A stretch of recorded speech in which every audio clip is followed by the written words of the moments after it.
Day 21 of watching sunrise और मेरे को काफ़ी मज़ा आ रहा है एक्चुअली सुबह उठने में, सनराइज़ देखने में, आप लोगों के लिए व्लॉग करने में काफ़ी रिलैक्सिंग लगता है। एनीवेज, गुड मॉर्निंग और स्वागत है आपका मेरे इस नए वीडियो में। आप लोगों की तरफ से मेरी पहली वीडियो में इतना सारा प्यार दिखाने के लिए मेरी तरफ से आप लोगों के लिए बहुत सारा प्यार। मैंने लिटरली ऐसे सोचा नहीं था कि मेरी पहली वीडियो में इतने सारे व्यूज़ आ जाएंगे। तो ये वीडियो होगा एक व्लॉग स्टाइल वीडियो और मैं अपनी पूरी कोशिश करूँगा अपना बेस्ट देने के लिए, क्योंकि मेरे हिसाब से मुझे लगता है कि कैमरे के सामने मेरा कॉन्फिडेंस लेवल थोड़ा सा वीक है।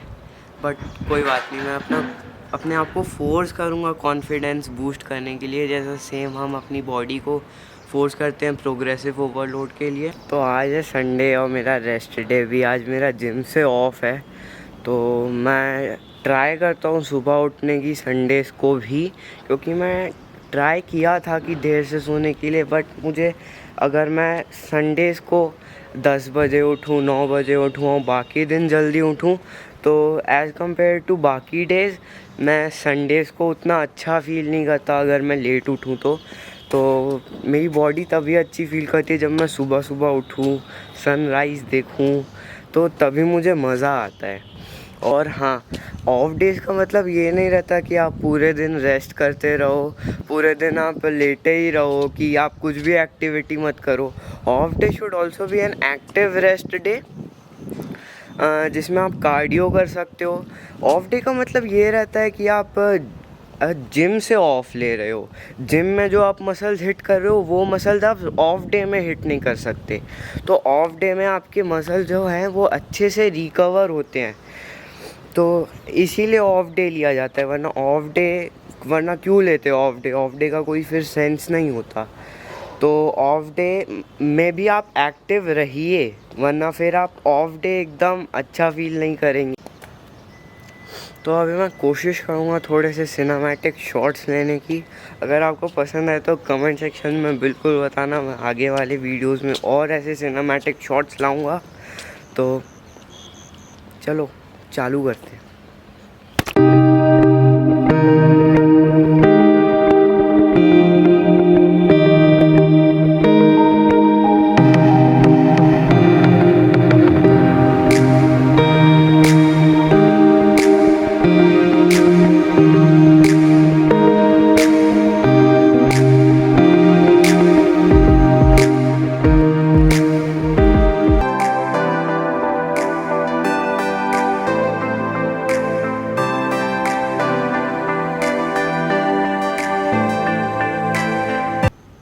सिनेमैटिक शॉट्स लेते लेते पता चला कि मैंने 7000 स्टेप्स चल लिए। एनीवे, कोई बात नहीं। और मैंने थोड़ी सी स्ट्रेचिंग और मोबिलिटी वर्क भी किया, उसके संग थोड़ा सा मेडिटेशन भी किया, जो कि मैं पिछले 200 दिनों से कर रहा हूँ। और मेडिटेशन से काफ़ी अच्छा लगता है। मुझे नहीं पता उसके बेनिफिट्स आपको बाद में दिखते हैं, लेकिन एक कंसिस्टेंसी मेंटेन करके रखना चाहिए। बेनिफिट सबके जल्दी जल्दी नहीं दिखते। अगर आप मेडिटेशन एक दिन करोगे तो उसी दिन आपको रिजल्ट्स नहीं दिखेगा। अगर आप एक्सरसाइज उसी दिन चालू करोगे तो उसी दिन आपको रिजल्ट्स नहीं दिखेगा। तो आपको पेशेंस और कंसिस्टेंसी हर चीज़ में चाहिए। तो अब चलते हैं नीचे, मैं अपना थोड़ा मील प्रिपेयर कर लेता हूँ। उसके बाद हम बात करेंगे हमारे मेन टॉपिक पे कि क्या वर्कआउट हाइट ग्रोथ रोक सकता है, या फिर क्या हाइट में कुछ वर्कआउट का इफ़ेक्ट होता है या नहीं। चलिए नीचे जाके मील प्रिपेयर करने के बाद फिर बात करेंगे।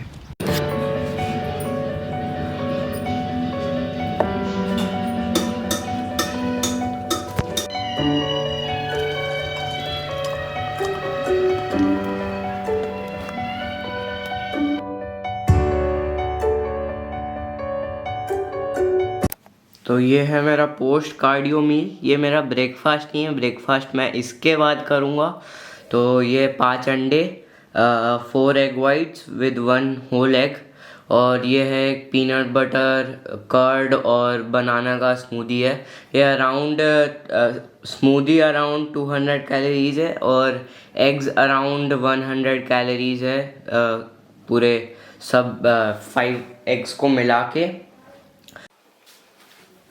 हाँ जी, तो अब बात करते हैं मेन टॉपिक के बारे में। Does workout effect height? ये एक्चुअली बहुत कंट्रोवर्शियल टॉपिक है। आधे से ज़्यादा टीनेजर्स के मम्मी पापा उनको उनके जिम जाने नहीं देते क्योंकि हाइट रुक जाती है। और अगर आप जाते हैं और आप टीनेजर है जिम, तो आप काफ़ी सारे सजेशन सुन चुके होंगे। आई नो कि जिम करने से हाइट रुक जाती है, जिम जाते हो बेटा तो ज़्यादा हैवी मत उठाया करो वरना हाइट रुक जाएगी। तो ये एक्चुअली बहुत कंट्रोवर्शियल टॉपिक है। कोई बोलता है कि जिम करने से हाइट रुक जाती है, कोई बोलता है कि जिम करने से हाइट नहीं रुकती, कोई बोलता है कि खाली ओवरहेड प्रेसेस और स्क्वाट्स मारने से हाइट रुक जाती है। तो मैंने बहुत रिसर्च किया इसके बारे में, बहुत सारे आर्टिकल्स पढ़े कि जिम करने से हाइट को इफ़ेक्ट होता है कि नहीं होता है। तो मुझे पता चला कि जो हमारी रीढ़ की हड्डी है, जो हमारी स्पाइन है, वो 3.5 mm कंप्रेस होती है जब हम ओवरहेड प्रेसेस करते हैं या जब हमारा वेट हमारे कंधे में होता है, जैसे कि स्क्वाट्स, कोई भी स्क्वाट्स हो, फ्रंट स्क्वाट्स हो, बैक स्क्वाट्स हो, कोई भी स्क्वाट्स हो, उसमें हमारी स्पाइन 3.5 mm कंप्रेस होती है, कम हो जाती है। तो वो 3.5 mm कितना होगा? एक छोटी सी चींटी के बराबर 3.5 mm होगा बस। तो क्या दिक्कत है भाई, 3.5 mm ही तो हो रही है।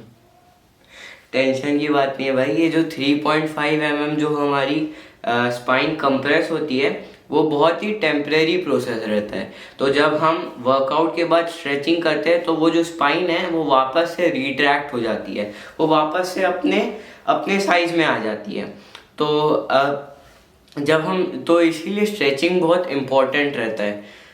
तो हम जब वर्कआउट करते हैं तो हमारे 3 स्लॉट्स रहते हैं। एक वार्म अप अच्छे से करिएगा, अच्छे से 10-15 मिनट मैं देता हूँ अपने वार्म अप को। फिर अपना मेन वर्कआउट करते हैं। वर्कआउट में भी मैं एक वार्म अप सेट लेता हूँ, बाकी 3 जो सेट रहते हैं वो हैवी लेता हूँ। शुरुआत का जो एक सेट रहता है वो लाइट वेट में करता हूँ ज़्यादा रैप्स के साथ। तो जो बॉडी पार्ट जैसे चेस्ट बेंच प्रेस मार रहे हैं तो लाइट वेट में खाली बारबल लो और बारबल में 15-20 रेप्स मारो, तो जो चेस्ट है वो अच्छे से वार्म अप हो जाता है, फिर आप हैवी जा सकते हैं। तो मैं सजेस्ट करूँगा कि अगर आप कर रहे हो एक्सरसाइज और वर्कआउट जिम में, और अगर आप मेरे ही उम्र के हो, मतलब टीनेजर हो, तो मैं सजेस्ट करूँगा कि आप एक कोच हायर करें, एक सुपरविजन के अंदर करें, क्योंकि इसमें बहुत सारी चीज़ें रहती है जो हमको हमारे दिमाग में रखनी पड़ती है। और ये थोड़ा मुश्किल होता है कि हम सिर्फ इतनी सारी चीज़ हम अकेले अपने दिमाग में रख पाए। तो इसीलिए मैं प्रेफर करूँगा कि आप एक कोच हायर कीजिए। और अब हम बात करते हैं कि हाइट किन की रुक सकती है। हाइट किन की रुक सकती है?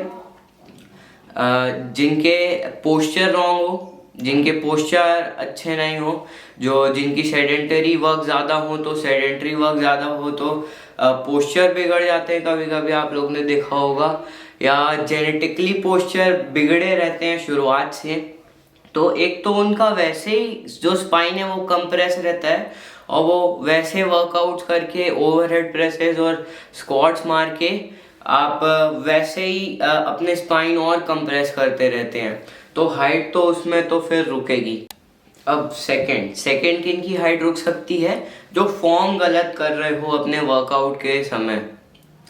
तो फॉर्म भी बहुत मैटर करता है। जब आप वर्कआउट करते हैं तो अच्छे से फॉर्म कीजिए। ऐसा नहीं कि कोई भी कुछ भी एक्सरसाइज लैटरल रेजेस कर रहे तो ऐसे ऐसे कैसे भी कर ले रहे हैं, तो उससे भी आपकी हाइट रुक सकती है। आप गलत एक्सरसाइज करेंगे तो आपको इंजरी के चांसेस तो हैं ही हैं, और वो जो स्पाइन है वो और कंप्रेस होती रहती है। तो इसीलिए मैं सजेस्ट करता हूँ कि आप कोच हायर कीजिए, उनके सुपरविजन में कीजिए, वो आपको अच्छे से फॉर्म भी बताएंगे। और अगर आप ऐसे गलत एक्सरसाइज करते हो और एकदम हैवी उठा रहे हो तो उसका कोई मतलब नहीं, आपको उसके रिजल्ट्स भी नहीं दिखेंगे। तो अब बात करते हैं ये दो के बाद हो गई कि जिनकी हाइट रुक सकती है। एक जो फॉर्म गलत कर रहे हैं और एक जिनकी पोस्चर रॉन्ग है, तो वो पहले पोस्चर सुधारें और फिर आप वर्कआउट करने जा सकते हैं। या फिर मैं कहूँगा कि आप पहले डॉक्टर से कंसल्ट कर सकते हैं कि हमें वर्कआउट करना भी चाहिए कि नहीं, वरना बहुत लोग जेनेटिकली पोस्चर उनका रॉन्ग रहता है। तो आप पहले डॉक्टर से कंसल्ट कर सकते हैं कि हमें वर्कआउट करना, हैवी वेट वर्कआउट करना चाहिए या नहीं करना चाहिए। तो अब बात करते हैं नॉर्मल पीपल की। नॉर्मल पीपल कैसे वर्कआउट करें और कि उनकी हाइट रुक सकती है या फिर नहीं रुक सकती। देखिए, मैंने वैसे ही आपको बता दिया कि आप हमारी स्पाइन कंप्रेस होती है बहुत ही टेम्परेरी, फिर रिट्रैक्ट हो जाती है नॉर्मल पीपल की। तो वो सिंपल वर्कआउट जैसे सब करते हैं वैसे कर सकते हैं, उनको कोई डरने की बात नहीं है। तो और वो ओवरहेड प्रेसेस भी कर सकते हैं, स्क्वाट्स भी कर सकते हैं, लेकिन आपको अच्छे से स्ट्रेचिंग करना होगा।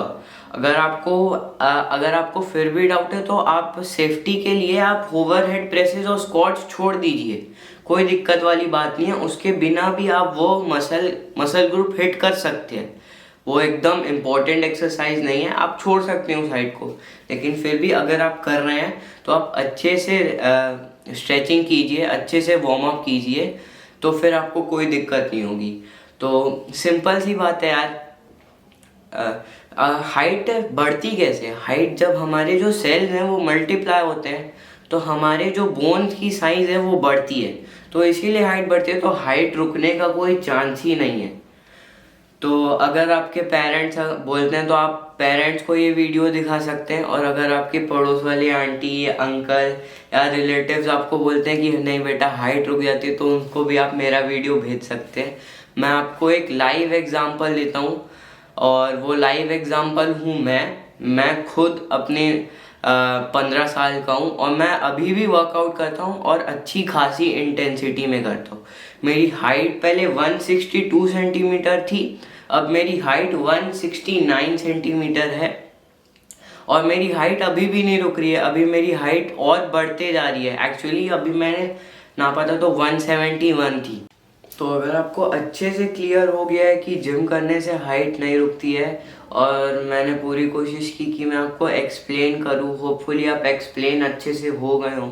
अगर आपको अच्छे से एक्सप्लेन हो गया तो फिर आप इस वीडियो को लाइक कर दीजिएगा, और इस वीडियो को उनको भी शेयर कीजिएगा जो बोलते हैं कि जिम करने से हाइट रुक जाती है। नहीं भाई, ऐसा कुछ नहीं है, जिम करने से हाइट बिल्कुल नहीं रुकती। बस आपको सिस्टमैटिक वे में जिम करना है और एक सुपरविजन के अंदर जिम करना है बस। कहीं भी कुछ भी चालू मत कर देना। आप बिना सुपरविजन के जिम स्टार्ट नहीं कर सकते। मैं खुद बोल रहा हूँ कि आप बिना सुपरविजन के या अपने मन से जिम स्टार्ट नहीं कर सकते, उसमें आपको ही दिक्कत है। तो बस भाई, बस इतना ही था इस वीडियो के लिए। ऐसे ही मैं अगले फिटनेस व्लॉग्स में लाता रहूँगा। होपफुली मैं नोटिस किया कि थोड़ा सा बूस्ट हुआ है मेरा कॉन्फिडेंस। होपफुली आगे और वीडियोस में ऐसे ही बूस्ट होते रहें।